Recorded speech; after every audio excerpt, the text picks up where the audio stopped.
저는 항상 이렇게 말씀드립니다. 투자하는 것이 위험한 것이 아니라 투자를 두려워하고 머뭇거리며 하지 않으려는 당신 자신이 더 위험한 것이라고.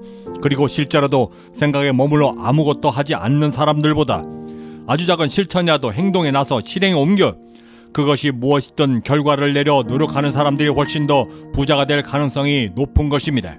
하지만 그럼에도 불구하고 실수와 실패는 어쩔 수 없는데 모든 투자에서도 마찬가지이지만 부동산 투자나 경매 투자 초보자로서 하지 말아야 할 실수를 미연에 방지하고 실패율을 줄이며 성공에 이르는 것은 그 어떤 성공 능력들보다도 성공 초보자로서는 최우선에 가까운 것입니다.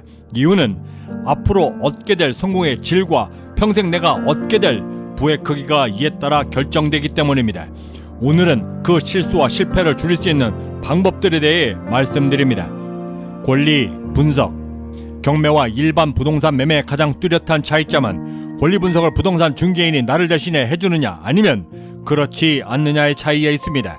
권리 분석이라 함은 쉽게 말해 내가 사려는 집에 어떤 사연들이 얽히고 설켜 내가 그 부동산을 구매하기 전 실제로 내가 책임져야 할 의무나 비용이 어떻게 남아 내가 얼마를 책임지고 감당해야 하는지 아니면 아예 깨끗한 물건을 찾고자 할 때 사용되는 가장 필수적인 절차인 것입니다.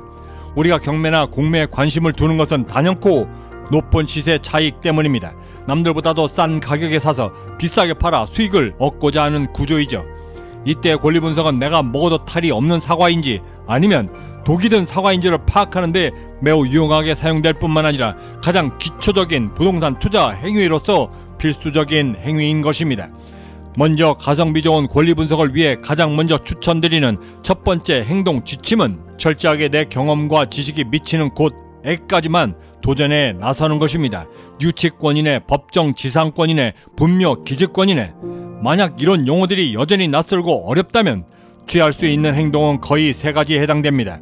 가장 첫 번째, 이 복잡한 권리 분석을 부동산 중개인에게 맡긴다. 두 번째, 무턱대고 경험을 쌓는다라고 생각하며 도전에 나선다. 그리고 세 번째는 그 경매건에 관련된 서류들을 모두 다 들고 나와 내가 모르는 단어들을 처음부터 끝까지 일일이 찾아보며 공부하고 습득하여 다음 경매에 도전한다. 그리고 차츰 경험과 노하우를 늘려가며 나만의 경쟁력 있는 투자의 힘과 수준을 조금씩 높여간다.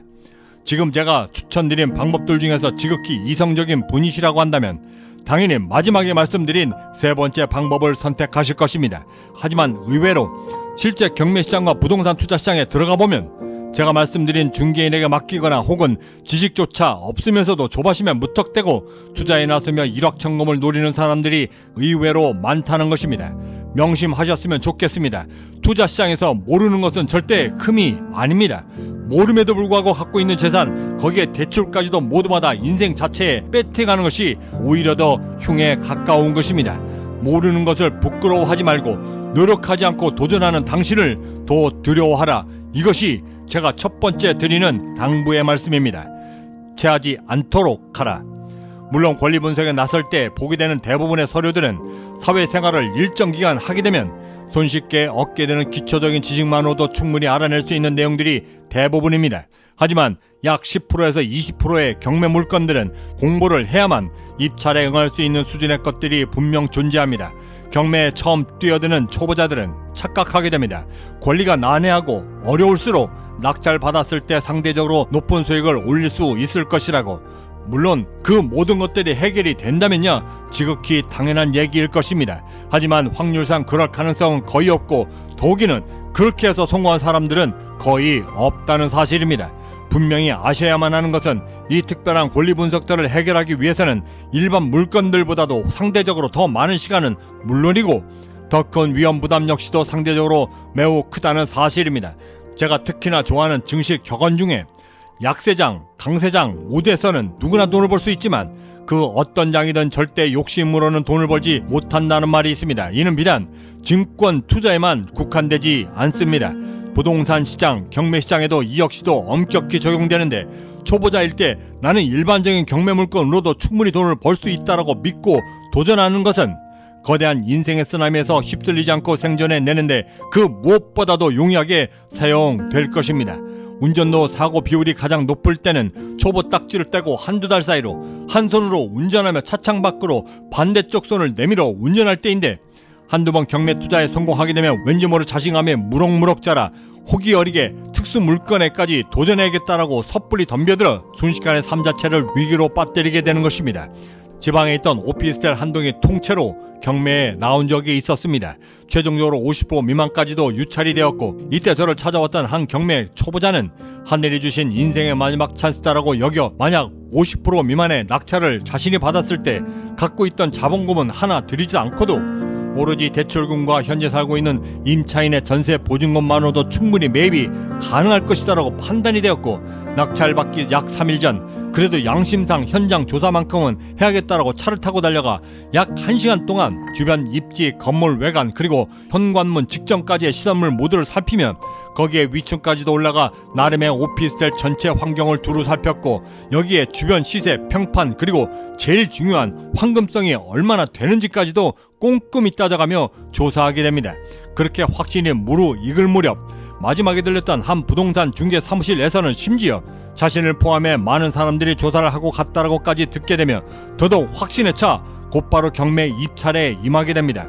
치열한 경매가 예상되었지만 막상 뚜껑을 열어보니 본인 말고는 입찰한 자가 거의 없었고, 부푼 꿈을 안고 비밀번호를 받아들고 찾아 들어간 오피스텔 내부는 그야말로 충격 일색이었습니다. 방치된 쓰레기는 고사하고 벽 전체를 마치 벽지처럼 둘러싸고 있었던 썩은내 진동하던 곰팡이가 오피스텔 내부를 모두 다 장악하고 있었고, 이미 잦은 누수로 인해 바닥은 이미 폐가의 모습 그대로였으며, 심지어는 인기척을 느끼고 아래층에서 올라왔던 한 주민은 물이 넘쳐 흘러 자신의 방까지도 계속해서 흘러 들어온다라고 빨리 문제를 해결해 달라라고까지 했던 것입니다. 마지막 세 번째 초보자로서 절대 하지 말아야 할 실수는 바로 자신이 느끼는 두려움의 감정과 감성의 선을 반드시 넘을 수 있도록 하라는 것입니다. 그는 내부를 확인했어야 했음에도 불구하고 내부를 확인하려 할 때 거절당할까 두려워 그 가장 중요했던 점을 놓치고 말았던 것입니다. 분명히 기억해야만 하는 것은 돈은 그 어떤 경우라도 절대 안달하거나 화내거나 조급해하지 않는다는 사실입니다. 오히려 감정에 무너지는 것은 그 돈을 소유하고 있는 인간의 감정들 때문인 것입니다. 초보자로서 실수하지 않도록 하기 위한 3가지 체크 포인트를 다시 한번 정리해드립니다. 첫 번째, 감정에 치우치지 않도록 현장 조사 리스트를 매우 철저하게 만들고 그 어떠한 경우라도 자신이 세웠던 그 원칙을 반드시 지킬 것. 두 번째, 부동산 경매 시장에서 절대 일확천금은 없다. 한 방을 노렸다가는 단 한 방의 인생의 나락으로 추락한다. 세 번째, 임장에 나가 권리 분석에 나설 때는 내가 할 수 있고 가장 명확히 보이는 것부터 도전하라. 운전이면 그거라도 감사하다는 마음으로 처음에 시작하고 경험을 먼저 쌓고 얻는 데 집중을 하게 되면 언젠가는 분명 큰 기회가 찾아온다. 경제적 자유민은 행복한 부자를 꿈꿉니다. 보통 사람들의 평범한 꿈들이 모여 비범해질 수 있도록 함께 만들어 나가는 비전 공동체 채널이기도 합니다. 구독과 좋아요, 알림 설정은 그 거대한 꿈을 시작하실 수 있는 아주 작은 실천의 시작이 될 것입니다. 여러분들의 성공적 하루를 진심으로 응원합니다. 저는 여기서 이만 먼저 인사드려야 할 것 같습니다. 그 어디에 계시든 성공의 한 걸음 더 다가서시는 하루가 되시길 진심으로 바라고, 저는 내일 아침에도 따뜻한 커피 한 잔과 성공 영감을 들고 다시 찾아뵙겠습니다. 지금까지 경제적 자유민이었습니다. 감사합니다.